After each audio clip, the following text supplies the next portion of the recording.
Hello, everybody, and welcome to my channel. If you're new, welcome. I'm glad you found me. And if this is not your first video, hey, welcome back.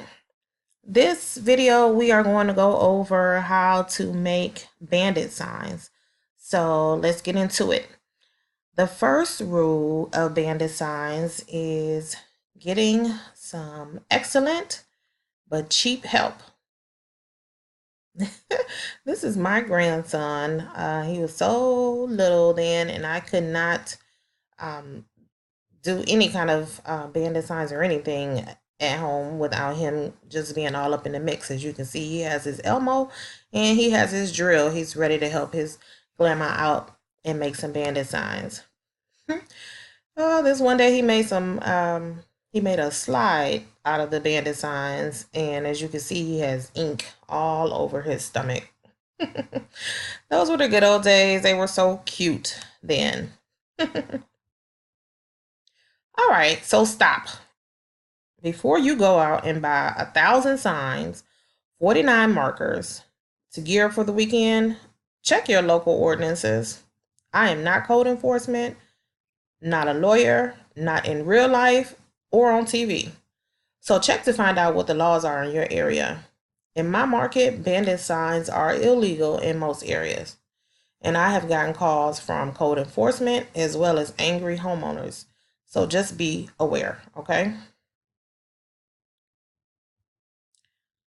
So the real rule number one for bandit signs is to never, never, never, ever use your real cell phone number.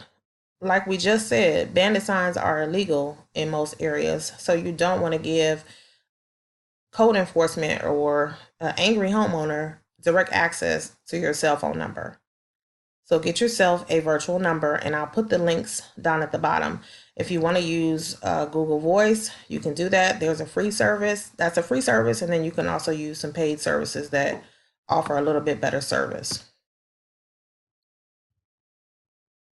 All right, so your supplies that you're going to need when you're getting into making your bandit signs, you're going to need Sharpies, Magnum Pro. It's the only marker that you should use. You'll need your signs.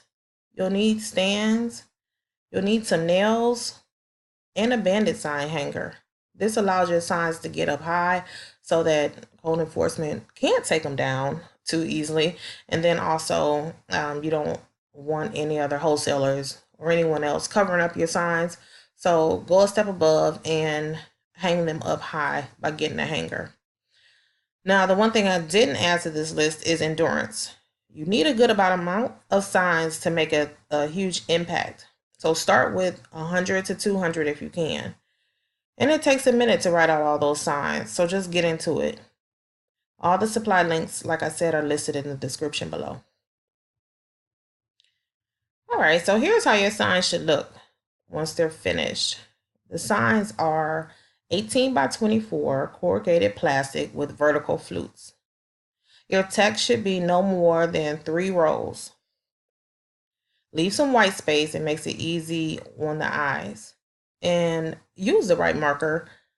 There's just no other way to get around it. Use a marker that works and that's going to stand out on your sign so that people can read them.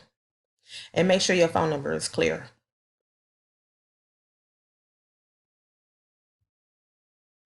All right, so here's some variations that you can use on your signs. We buy houses any condition. We buy houses any situation. We buy houses cash. We buy houses ASAP with the dollar signs.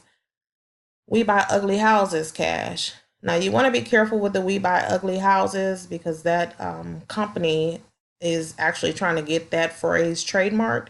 So just double check that before you use that. You don't want to get in any trouble. They've shut down or reported some of my pictures on Instagram for using that hashtag. So just be cautious of that. You can use your name, John buys houses, or Diane buys houses. Of course, use your name. I've heard some wholesalers say that female names work better. I haven't tested it, but you certainly can if you want to see which one works best. And then you can also do We Buy Houses with back taxes. So once you learn some other exit strategies, you can make your signs with a more targeted message, like we stop foreclosure or we take over payments. But just for starting out, use these tested terms. Now, do not fill your whole sign up with a lot of little writing and a long message that no one sitting at a stoplight is even gonna have to look up from their phone and read your long, small, handwritten sign. Just keep it simple, make your font big, and make it clear so that people can read it on the fly. Take a picture of it if they need to, but at least the message gets captured pretty fast. Here's some other signs that I made using the yellow plastic. Again, you can test and see which one works the best for you. And that is a little snapshot there of the Magnum marker. The red marker is just there so I could cover my phone number because this picture was on Instagram. And again, discretion is key. So I know by now you're asking, why oh why do I have to write out all these signs? I can just order me some professional signs and bada bing. You can. However, the theory behind the handwritten signs is that you give the illusion of being a regular guy just looking to buy houses.